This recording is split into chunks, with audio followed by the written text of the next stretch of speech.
Di akhir abad ke-15, perubahan dramatis terjadi di semenanjung Iberia.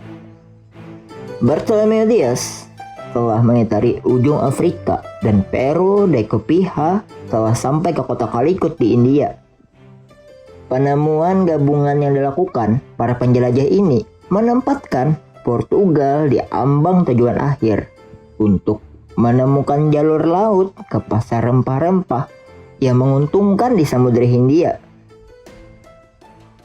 Namun Raja John II terpaksa mengalihkan perhatian dari ambisinya menemukan jalur laut ke India. Dia terpaksa ikut terlibat dalam kampanye perang salib yang kejam di Afrika Utara.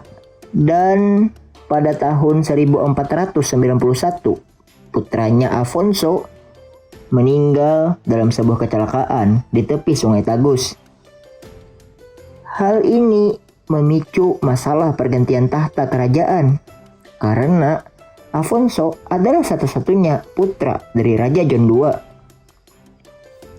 Dan pada tahun ini juga, Castile dan Aragon telah menyelesaikan Reconquista dengan menyerahnya Kesultanan Granada, sebuah kerajaan Islam terakhir di semenanjung Iberia.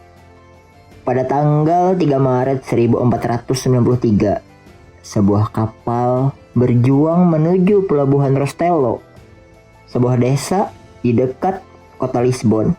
Nama kapal itu adalah Santa Maria, dan di dalamnya ada seorang penjelajah yang berlayar di bawah bendera Spanyol bernama Christopher Columbus. Dia membawa berita tentang dunia baru yang luas yang baru saja dia temukan. Saat itu beberapa orang berpendapat bahwa Columbus sengaja mendarat di Portugal untuk mencoreng wajah Raja John II. Karena Columbus awalnya membawa gagasan penjelajahan ini ke penguasa Portugal. Tetapi Raja John II menolak proposal Columbus. Akhirnya Columbus berpindah ke Spanyol dan membawa proposalnya. Hingga Raja Ferrando dan Ratu Isabel pada tahun 1486 menyetujui proposal Columbus. Secara tidak langsung, Columbus menganggap Raja John II tidak akan mampu menggapai tanah itu. Pertikaian dengan Spanyol tampaknya tak terelakkan karena berita tentang pelayaran Columbus menyebar ke seluruh Eropa. Raja John segera mengklaim wilayah baru yang baru saja ditemukan Columbus dengan alasan pelanggaran perjanjian sebelumnya. Raja John II memperluas angkatan laut Portugis secara luar biasa untuk bersiap perang dengan Spanyol. Spanyol pun juga bersiap untuk perang. Tetapi mengetahui bahwa angkatan laut Portugis lebih besar, Ratu Isabel memutuskan untuk memohon kepada Paus untuk menengahi masalah ini. Paus saat itu adalah Alexander VI. Ia mengeluarkan beberapa dokumen resmi untuk menetapkan lingkup pengaruh bagi dua kekuatan Iberia ini. Dan ternyata dokumen-dokumen ini sangat menguntungkan Castile. Portugis secara alami tidak senang dengan ketetapan Paus. Ratu Isabel pun dan Raja John menegosiasikan pembagian dunia mereka sendiri. Dalam pembicaraan yang diadakan di Castile, tepatnya di kota Tordesillas. Kesepakatan yang mereka capai pada tanggal 7 bulan Juni 1494 yang dikenal sebagai Perjanjian Tordesillas dengan membuat garis pemisah sejauh 1.200 mil ke barat dari pantai barat Afrika. Garis demarkasi itu berada tepat di tengah-tengah antara Tanjung Verde yang sudah menjadi wilayah Portugis dan pulau-pulau yang dikunjungi oleh Christopher Columbus dalam pelayaran pertamanya. Jadi, hasil dari perjanjian ini, tanah di sebelah timur akan menjadi milik Portugal, dan tanah di sebelah barat garis ini menjadi milik Castile. Nah, kesepakatan sudah dilakukan, Raja John II pun akan menyegarkan kembali rencananya untuk menemukan jalur laut ke India. Akan tetapi, Raja John II tidak akan pernah melihat kampanyenya terwujud, karena pada tahun 1495, Raja John II pada usia 40 tahun meninggal tanpa ahli waris. Dan tahta diturunkan ke sepupu pertamanya, Raja Manuel I. Raja Manuel I pun juga memiliki tekad yang sama dengan Raja John II untuk menemukan jalur laut ke India. Hingga pada bulan Desember 1495, dia mengadakan rapat besar tentang pelayaran jangka panjang. Tetapi banyak bangsawan besar Portugis yang menolaknya. Untuk menggantinya, dia pun menunjuk seorang bangsawan kecil untuk mengambil alih komando armada baru yang baru saja dia bentuk untuk menemukan rute laut yang masih sulit dipahami ke pasar rempah-rempah di India. Untuk memimpin ekspedisi ini, dia memilih Vasco da Gama, seorang yang cerdas, sangat ahli dalam matematika, dan fasih dalam navigasi. Tetapi dia memiliki temperamen yang mudah marah. Vasco da Gama diberi 4 kapal oleh Raja Emmanuel. Juga diberikan peta-peta terbaik, terapung bintang, dan senjata meriam. Gama juga diberi 2000 keping emas cruzados untuk menjadikan bekalnya di perjalanan. Vasco da Gama juga ditemani saudaranya Paulo da Gama, juga ditemani Bartolomeu Dias dan saudaranya Diego Dias. Dia juga membawa 3 penerjemah, 2 orang berbahasa Arab dan 1 orang bisa menerjemahkan dialek, dan 164 kru kapal. Dan tidak lupa pula, mereka juga membawa Pedro sebagai penanda penemuan.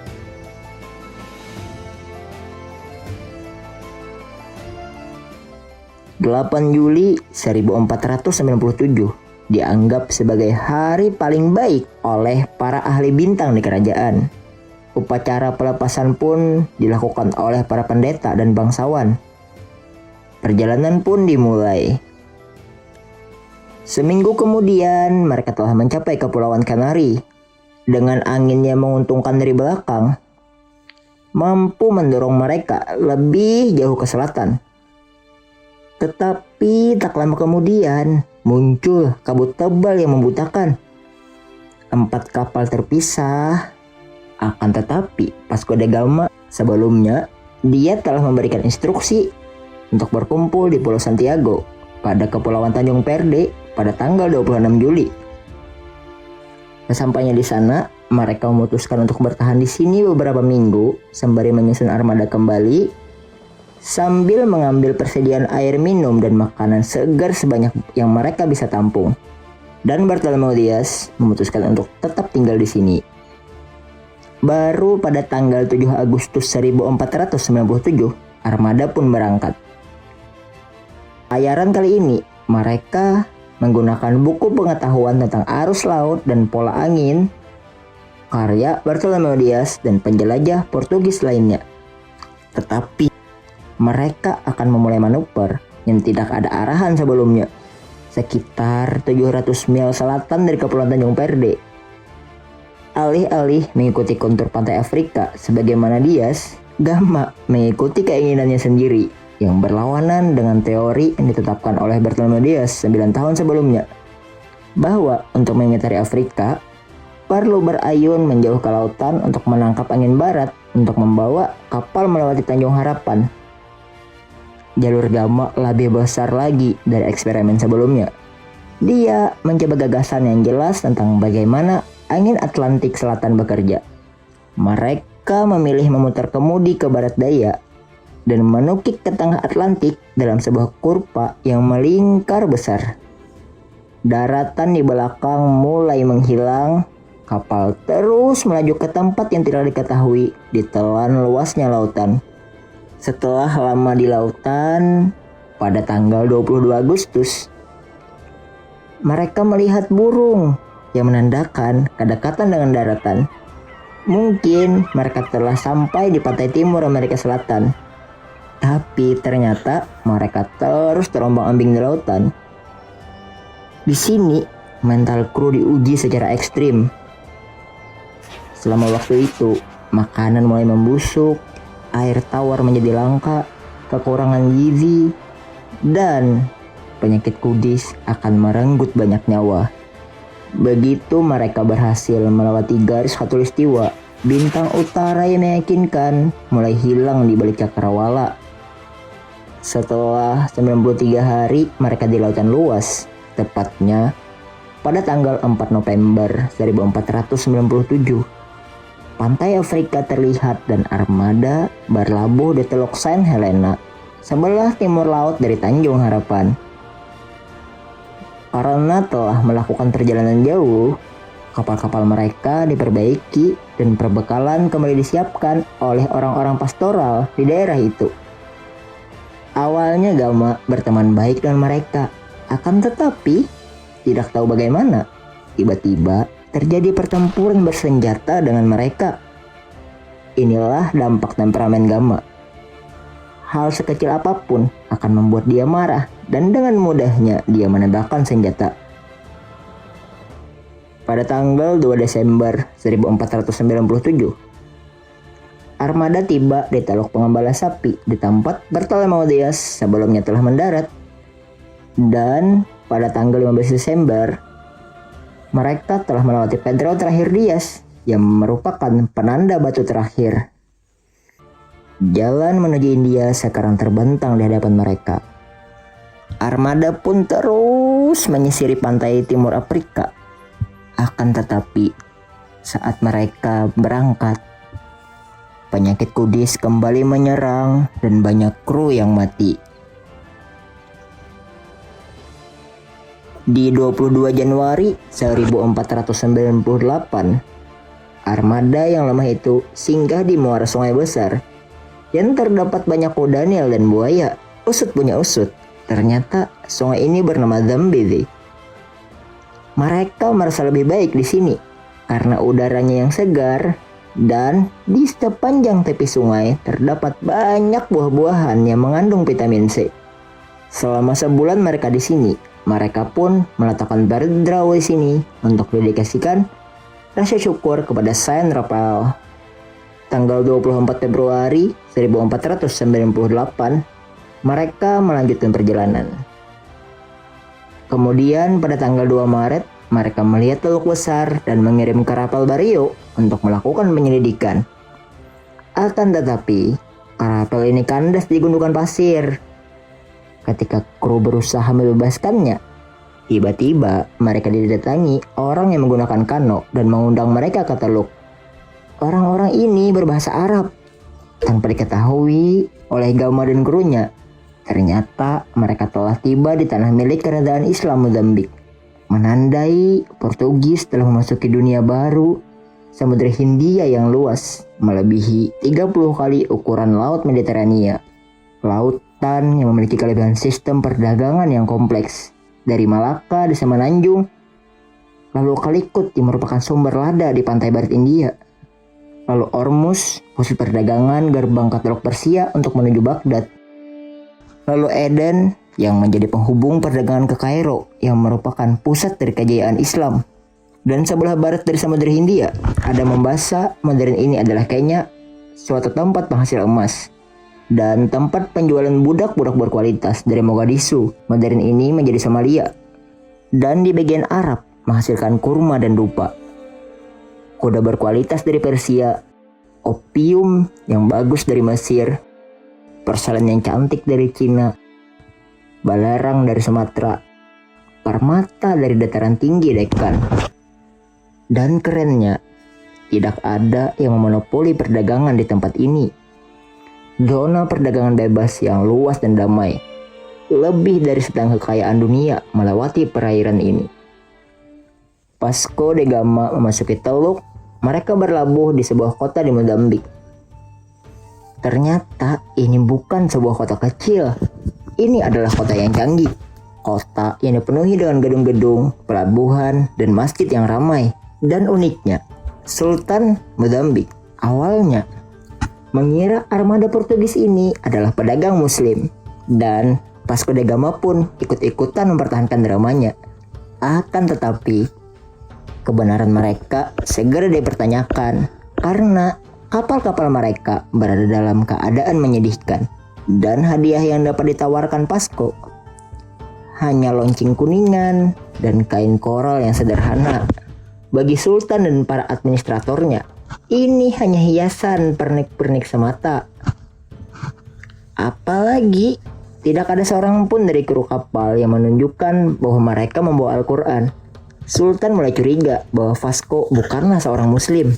Tetapi Sultan tetap memberikan seorang petunjuk jalan kepada mereka.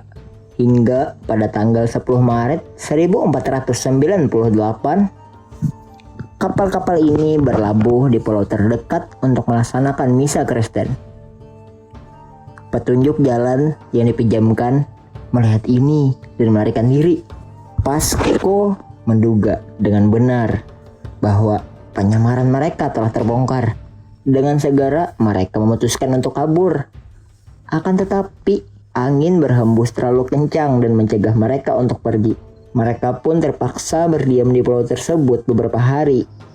Dan persediaan air minum mereka sudah sangat tipis. Dengan terpaksa, pada tengah malam tanggal 22 Maret 1498, Vasco kembali ke kota mencoba untuk diam-diam memasuki pelabuhan supaya bisa mendapatkan air tawar. Ternyata orang-orang kota sudah siaga akan kehadirannya. 3 hari kemudian, orang-orang sultan melawannya. Namun, Portugis tidak tinggal diam. Mereka sudah melengkapi kapalnya dengan meriam dan tanpa segan langsung membombardir sebagian kota. Menangkap beberapa orang sebagai sanderaan dan mengambil paksa air tawar sebagai persediaan. Vasco dengan bergegas-gegas segera melarikan diri sambil menembaki kota. Hingga pada tanggal 7 April 1498, mereka tiba di pelabuhan Mombasa. Di sini polanya akan sama. Penduduk setempat awalnya mendekat dengan membawa hadiah, meskipun orang-orang di sini rada berhati-hati. Hingga ketika São Gabriel dibawa ke pelabuhan, dikemudikan oleh penduduk lokal, tiba-tiba menabrak kapal lain. Portugis panik. Vasco dengan temperamennya yang mudah marah menyiksa pengemudi itu dan memaksa pengakuan bahwa ini telah dilakukan secara sengaja. Orang-orang dari kota membalas dengan mencoba menaiki kapal pada malam hari. Akhirnya dapat dipukul mundur. Sekali lagi Vasco berpikir sudah saatnya untuk pindah. Namun saat armada tersebut bergerak ke utara, mereka tiba-tiba membajak 2 kapal lokal. Vasco berharap akan mendapatkan seorang pemandu yang bisa mengantarkan ke India. Akan tetapi Vasco tidak mendapatkan seorang pun di sana. Dan terpaksa pada tanggal 14 April 1498, mereka kembali berlabuh di Malindi. Orang-orang di sini menyambut dengan ramah. Akan tetapi, Vasco tidak berani turun ke daratan. Namun, sebagai tanda niat baik, dia membebaskan tawanannya. Ternyata, diplomasi ini berhasil. Sultan Malindi mengirimkan seorang pemandu jalan yang memiliki peta Samudra Hindia untuk memandu armada Vasco ke India. Pada tanggal 24 April 1498, Portugis meninggalkan Malindi dengan angin muson yang bertiup dari belakang mereka. Mereka meninggalkan pantai Afrika dan berlayar ke arah timur laut. Dan pada tanggal 29 April, Gama kembali melihat bintang utara.